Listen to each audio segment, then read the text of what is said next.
With this crazy new EUC accessory, I just became Iron Man. Jarvis, deploy the thumbs up reactions.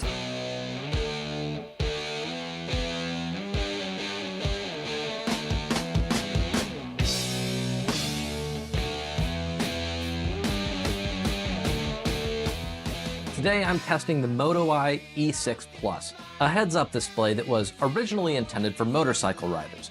But you may have noticed that I'm not a motorcycle rider. Don't let that dissuade you from checking this out though, because for my use case on my electric unicycle, this thing is just about perfect and getting better all the time.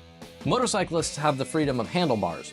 For me, I don't get the luxury of handlebars, or the inconvenience depending on how you look at it. So all the critical information that I need is generally accessed by holding my phone or strapping it to my wrist, or having a smartwatch that can give me the info I need in real time. Now I got a huge upgrade. Behold the Motoeye E6 Plus, a heads-up display where I can finally channel my inner Tony Stark and ride like Iron Man. First off, it's a heads-up display, so it is putting all the information that you need into this little eyepiece right here. The eyepiece is semi-transparent and it will show whatever data you really need. So for example, it can do Android Auto, Apple CarPlay, or even phone screen mirroring. Using screen mirroring, at least with an Android phone, you're able to do picture-in-picture, meaning you can have EUC World up and have the Google Maps turn-by-turn directions showing you exactly where you need to go. So you have all the critical information that you need right there. Best of all, Android Auto and Apple CarPlay are both fully wireless, which is pretty much a first in the heads-up display industry. Secondly, the Motoeye E6 Plus is a Bluetooth headset. So you have two speakers, one for each ear, and you have a wind-reducing boom mic. So it works really well as far as noise canceling is concerned. The next awesome thing is that the E6 Plus has a front-facing and rear-facing camera. This is awesome mostly for legal purposes. I can use it as a dash cam in case I get a ticket or if there's some sort of accident. I can also do it as an action camera, but since this is a just 1080p camera and there isn't any image stabilization on it, it isn't the best action camera in the world. So if you're looking for a dedicated action camera, this one can suffice, but it's not the absolute best out there. Lastly, the E6 Plus has a super accurate GPS. It displays the speed in a number of different places, as you can see in this video. I know that for a lot of people, brightness and picture clarity are a big concern, and reasonably so, especially when you're looking at this video. It makes you think that the picture quality is actually not that great, but let me just tell you that this does not do it justice. The picture quality on the E6 Plus is actually super bright when you want it to be, and when riding in the dark, it can be as dim as you need it. I have it set to adjust the brightness automatically, and it just works perfectly for me. If it's bright, it cranks up the brightness, and if I'm riding in the dark, it dims it down just enough, but not so much that it's hard to see, and not too bright that it becomes distracting. In short, it's always perfectly readable when I'm using the automatic brightness adjustment. With the standard unit here, you can expect to get a couple hours of battery life on it, but if you want to extend the battery life by about 8 hours, then there is also this optional 4000 milliamp hour battery pack that also doubles as a flashlight and has a nice little strobe if you're trying to make sure you're extra visible at nighttime. With the optional battery pack paired with the main unit, you can definitely expect to get an all-day ride out of it. Sadly, the E6 Plus doesn't have PD or power delivery USB-C charging. It does have USB-C, but you have to use a 5-volt plug and it charges really slowly. The adjustable angle rear view camera displays in almost real time. And the frame rate is not spectacular, but again, as far as being a dash cam for legal purposes, it's absolutely excellent. Personally, I like to have EUC World displaying using the screen mirroring function, or I like to have Android Auto displaying. And then whenever I feel like it, I can hit the camera button that's right here, and it will display it for 10 seconds at a time. And then it'll just automatically revert. Speaking of screen mirroring, that is probably one of the best features, but also possibly one of the most limiting features of the E6 Plus. What I mean by that is that screen mirroring has certain limitations that they can't get around. Motoeye cannot get around the fact that the screen has to be on at all times when doing screen mirroring to display EUC World. Furthermore, you can't get around the fact that your screen has to be locked in landscape mode to get the best picture quality. You're not going to be using all the screen real estate if your phone is in portrait mode. You can still see everything. It's just going to be a lot smaller and a little bit less clear. Another thing with screen mirroring is that you have to use your phone's Wi-Fi hotspot to connect the Motoeye to your phone. And that does drain battery on your phone. So it's not the perfect solution, but it's about as perfect as it can be given the circumstances. Given the hand that Google has dealt, this is the best possible solution that you can do. Now I have to admit that as part of the Android master race, I did not test it on the iPhone. Not sorry, but I will say that the iPhone is supposed to work perfectly with the Motoeye. It has screen mirroring that is built into it. It's supposed to work absolutely perfectly.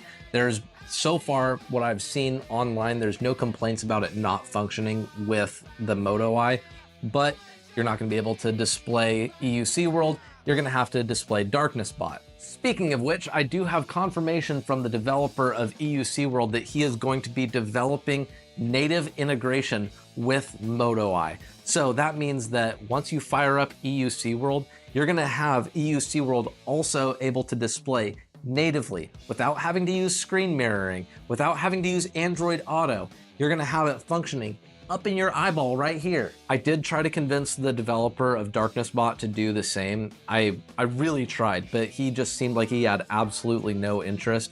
And so it's kind of a lost cause. Maybe you guys can try to convince him. Now you might be noticing a distinct lack of a Cardo right here. I used to be riding with a Cardo and it works actually pretty well with this, but I was having a lot of compatibility issues in the early stages because frankly, this does have a steeper learning curve than some other accessories out there. It's an amazing accessory, but it definitely does have some learning curves to it.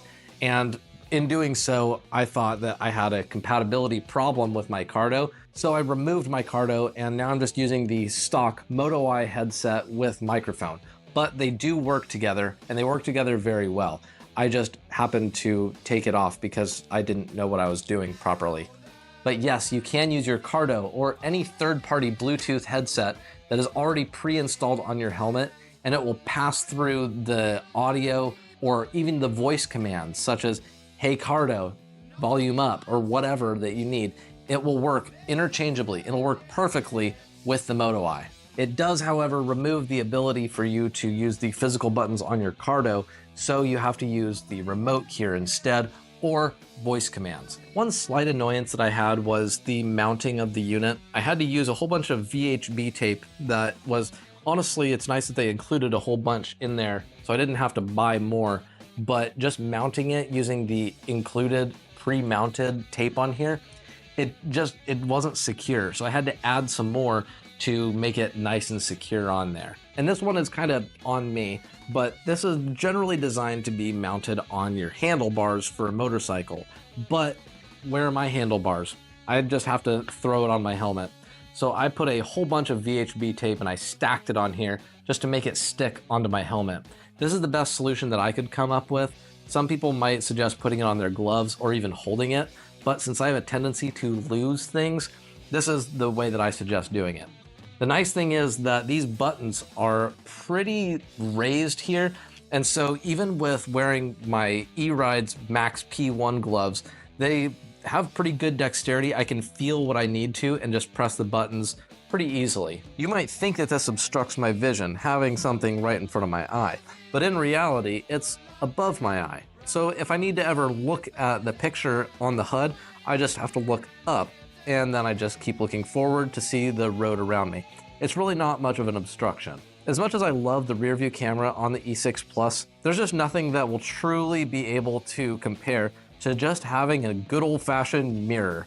So I'm just gonna keep the helmet mirror on here pretty much probably forever. It's nice to have both. One thing that really stood out to me was the dedication that the creators of the E6 Plus have to this product. Whenever I had problems that needed to be discussed or clarified, I had the CEO engage with me personally about it, and he'd just create PDF diagrams, not just for me, but for all users, to really make the experience as perfect as possible. Not only that, but the team at Motoeye is super eager to bring this to the EUC masses. That's why they're super eager and really motivated to bring EUC World to the Motoeye. They really want this thing to happen, guys. I give feedback constantly, both positive and negative, to EUC manufacturers on their products. And by comparison, the team at Motoeye blows EUC manufacturers out of the water in terms of just responding to feedback.